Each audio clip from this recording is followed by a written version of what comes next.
The plane shuddered violently as it touched down on the cracked runway, dust bursting upward and drifting around their boots in thick, choking clouds. Naomi jumped out first, clipboard in her hand, scanning the chaos as if she could organize the disaster with sheer force of will. Adrian followed, backpack heavy with supplies, eyes narrowing at every overturned truck and collapsed building. They weren't tourists, they were a humanitarian crisis response team, trained to arrive where governments, aid agencies, and media couldn't or wouldn't reach. They had carried this work across continents, from cities split open by earthquakes to neighborhoods shattered by airstrike, organizing food and medical aid for families forced out of their homes. But neither was ready for the nightmare that was waiting for them. Here in a country that had just survived a magnitude 9 earthquake, every instinct told Adrian something darker awaited. Naomi's grin cut through his anxiety. "Let's get to work," she said. "These people are counting on us." Adrian muttered under his breath. It's never that simple. But they moved as a team. Every day they traversed the depths of human desperation, trying to bend the chaos into something survivable. The streets were cracked, lined with rubble, the air thick with dust and stench of decay. But people were surviving, enduring in the face of impossible odds. Naomi pushed a wheelbarrow, stacked with blankets and food supplies, towards a makeshift shelter, shouting instructions to volunteers with the energy of someone who refused to be broken. Adrian followed, counting food packets and mapping supply routes with a precision forged from years of experience in the most hopeless places imaginable. "We can't save everyone," he said, eyes scanning the horizon. Naomi's eyes were cold as ice. "We will reach them. Every last one," her determination unwavering. Naomi worked among the villagers, persuading them to lend a hand, to care for each other, and to begin piecing back together what the disaster had stolen. Adrian watched her work, admiration and worry battling inside him. Her optimism made the people hope, but he knew hope could turn to despair faster than water could boil in these conditions. They were outsiders here, and outsiders were always a threat to someone in power. And across the wreckage, a man stood apart from the chaos, posture impeccable, wearing a white suit in a place that only knew the colors of blood and dirt. He watched the survivors with a quiet calculation. He introduced himself as Darius Kane, officially the village council leader, a title meant to inspire respect and trust. Naomi felt it, the shift in the air when he moved, subtle but suffocating, as though the village itself held its breath. Eyes lowered before he even glanced their way. Whispers followed in his wake, clinging long after he had passed. Armed men shadowed him in silence, their weapons heavy and ready, as if violence were not a possibility, but a promise. Adrian followed her gaze, a tight knot of unease forming in his chest. "He doesn't just run this town," he said. "He owns it." Darius Kane smiled faintly, as a predator disguised as a caretaker, and for the first time, Naomi and Adrian felt that their presence here might not just be unwelcomed, it might be dangerous. Adrian noticed it first, a warehouse guarded by armed men, crates labeled with foreign aid logos stacked neatly inside. Naomi stumbled on the truth the next morning. The town's leader was quietly hoarding supplies, selling them back to desperate families at double the price. She grabbed Adrian by the arm, dragging him toward the warehouse, outrage in her eyes. "Look at this. They're starving because of him." Adrian felt a chill crawl up his spine. He had suspected corruption, but seeing it laid bare made it real in a way reports never could. "We can't just post this online," he said, trying to steady his voice. "We don't know what he's capable of." Naomi didn't hesitate. She pulled out her camera and started filming, her voice steady, her fingers firm as she recorded evidence of greed and cruelty. They uploaded the video, naively believing that truth would protect them, never imagining how quickly the shadow of retaliation would descend. At first, the town reacted in whispers, some grateful, some scared, some already calculating how to survive the fallout. For the first few days, the village seemed almost too quiet, the chaos of rubble and desperate voices fading into fragile stillness, like the world was holding its breath before the storm. An oppressive, unnatural calm pressed against her skin and made the silence feel heavy, as if unseen eyes were waiting for them to stumble. Adrian noticed the stares, lingering for longer than they should, wary glances from men too nervous to speak, and the leader's smile, once calm, now sharpened with a predatory glare. Then came the first act of retaliation. A family they had helped was dragged from their home and beaten publicly, their home torched, while Naomi and Adrian could only watch from a distance. Adrian felt the cold grip of helplessness tighten around his chest, every instinct screaming that they had walked into a trap too complex to navigate. Naomi refused to back down, organizing aid lines and volunteer crews, but the weight of the fear in the town made every effort a struggle against an invisible tide. Threats became more direct. Stones shattered their windows, anonymous notes warned them to leave, and armed men loitered around the shelter where Naomi and Adrian had been staying. The line between survival and morality had blurred, and Adrian found himself questioning every decision, every plan, every tiny spark of hope that Naomi tried to nurture. The village was no longer a place to help. It was a minefield, and they were walking barefoot. Then, Darius Kane called upon a town meeting, summoning the villagers under the pretense of discussing aid distribution. Naomi and Adrian arrived, expecting a tense but manageable gathering, unaware that every word and every gesture had been orchestrated with intent.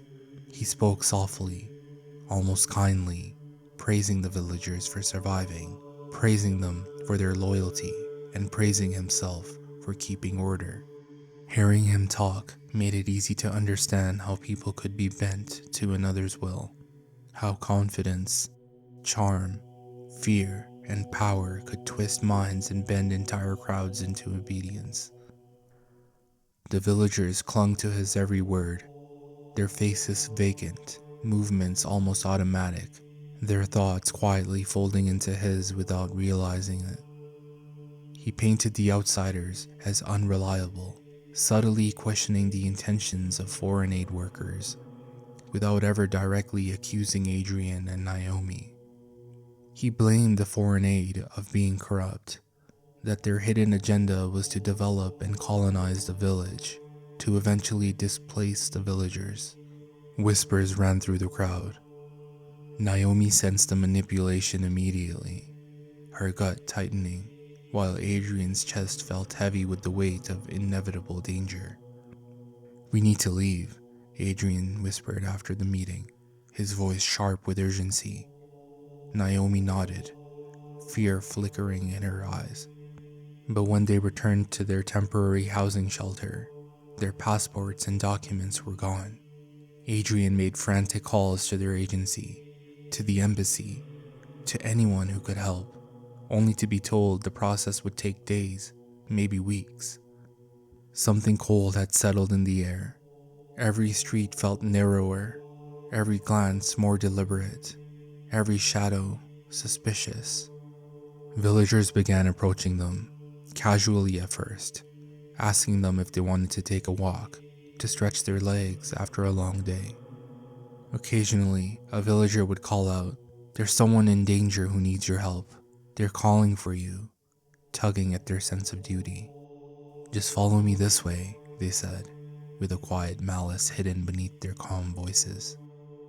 Naomi's stomach churned, her hands trembling slightly as she glanced towards the darkened streets, each invitation hanging like a whispered threat. For the first time, she felt the weight of eyes that weren't just watching, they were waiting. Adrian's jaw tightened. Don't go. It's exactly what they want. Someone to lure us out and divide us. The subtle invitations became more frequent, more insistent, each one designed to pull them from the safety of their shelters into the dark streets. Naomi's optimism battled her fear, but she nodded reluctantly, trusting Adrian's instinct. That night, as they tried to sleep, a fire erupted, raging, consuming, unavoidable. Their shelter was gone within minutes, smoke and heat stinging their lungs. They barely escaped with their lives, coughing, bruised, and shaken, realizing that the town's quiet hostility had escalated into outright danger. Shaking, Adrian pulled out his phone and called the local police, hoping for protection or at least guidance. The officer on the line was calm, but there was a cold edge beneath his words. You should be careful. Some say you're working against him. Adrian froze. Against who? You know who, the officer replied smoothly, as if naming the one involved were too dangerous. He's above the law, above us, above everything here, the officer said. Naomi's hand tightened on Adrian's arm, her optimism faltering as the full weight of the warning sank in. They were trapped with nowhere left to stay. There's a shelter, the officer said, hesitating for just a moment. It's run by him. You could stay there for safety. The words hung in the air, heavy with implication. Safety came at the cost of obedience, and obedience meant submission to his control. Adrian looked at Naomi, the weight of the decision pressing down like the smoke still lingering from their burned home. There was no choice that didn't carry risk, no path that didn't lead deeper into the shadow that Darius cast over the town. That's when a neighbor appeared, extending a hand. Her name was Simone, a young woman living with her elderly mother and younger brother, her home barely standing amid the surrounding devastation. It's not much, she said, her voice steady, but you'll sleep safely here tonight. You've done so much for my people. Please let me help you. Adrian hesitated, paranoid, eyes scanning for hidden threats. Yet there was a glimmer in Simone's eyes that reflected her intentions. That night, they stayed with her family. The next morning, an ominous wind swept through the shattered streets. They woke early to a call from their support team. A retrieval unit was being sent to extract them due to increasingly unstable conditions. They're coming for us, Adrian whispered, with a sudden surge of hope cutting through fear. By the evening, panic raced through the town. Villagers arrived, breathless and frantic. Trusted sources whispered that Simone was in danger. Directions were vague, the timing felt off. Adrian's gut screamed that Darius could be behind it, targeting her for helping them. There was no need for any more innocent people to suffer because of their presence, he said. Naomi surged forward first, gathering a small group, but Adrian shook his head. I'll go, he said, voice low and determined. You stay and tend to the wounded. Don't risk yourself. Dust and shadows filled the alleyways as he approached, every step cautious, every sense alert, every instinct screaming that this could be a trap. The villagers led him to a broken-down building, its hollow windows staring back as if the darkness inside was already waiting. Inside, the air was thick with the smell of blood and fear, and a woman laid on the floor, battered and bruised, with her clothes in disarray. Her body contorted, as though the violence inflicted on her had stripped away more than just her strength. Something precious had been taken from her, leaving fractures no eye could see, but no soul could ignore.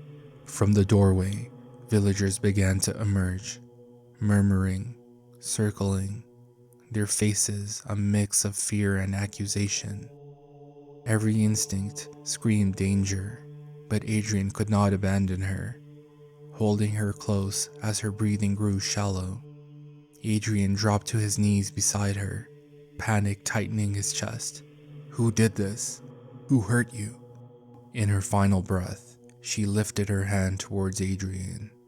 Then her body went still, lifeless, and the villagers, witnessing it all, let their fear harden into judgment. Naomi arrived seconds later, horror in her eyes, trying to speak, to intervene, but the crowd had already decided. Adrian was the attacker. Some villagers had their phones out, recording every moment, their screens glowing in the dim light, capturing the scene to share, to judge, to condemn. Rumors ignited like wildfire. "He did this. He's a monster. We can't trust him." Adrian's mind raced, desperate to explain, to reason, to prove anything. But Darius Kane's orchestration was perfect, and every terrified glance, every recording, every whispered accusation reinforced the lie. Darius stepped forward, his voice low yet commanding, smooth as silk, every word sliding in softly before cutting deep. "These foreigners," he said, eyes sweeping the crowd, "they come to our lands under the guise of aid, under the promise of salvation. They prey on our kindness and our lack of knowledge." His voice steady, sharp, and absolute. "They come to weaken us, to turn our hearts against each other. They steal what is ours, they deceive us, and they bring corruption in every step they take." He let his gaze rest on Adrian's, unblinking, a predator marking its prey. "And those who betray our village," he hissed, "will pay the price. And tonight, we cleanse what is ours." The crowd froze, caught in a trance, the words sinking like venom into their minds. Quiet whispers erupted into furious cries, doubt twisted into violence, and the dreadful certainty settled over them. Blood would be spilled to prove their loyalty. The crowd surged forward, shoving, yelling, every terrified face twisted by suspicion, confusion, and rage. Naomi lunged towards Adrian, shielding him from the angry mob of the very people they were here to help. But hands grabbed at her, pulling her back, dragging her to the side. The mob didn't hesitate. The radicals among them seized him, dragging him towards the pyres that had already been lit, their chanting rising into a deafening rhythm of bloodlust as gasoline splashed over him. Naomi fought and clawed, screaming with all her might, but her strength was no match for the crushing weight of the town's collective terror. Adrian sank to the ground as flames consumed his clothes, the heat scorching his skin, his flesh blistering, panic clawing through him with ruthless intensity. His eyes met hers one last time. For a brief moment, his gaze held hers, and in it, she felt everything he could never say. "Naomi, run." That was all she could make out before his voice broke apart, melting into screams of torment that the flames swallowed whole. Every instinct in Naomi screamed to act, to save him, but the crowd had become a wall, a living barrier of fear, ignorance, and manipulation. Naomi screamed his name, eyes wide with helpless fury, her trembling hands pounding the ground. His screams tore through the village, devoured by the warped sense of justice that the town had embraced. A man who had always spoken with calm precision now let loose guttural cries that seemed to hollow him out from the inside, raw and unrecognizable.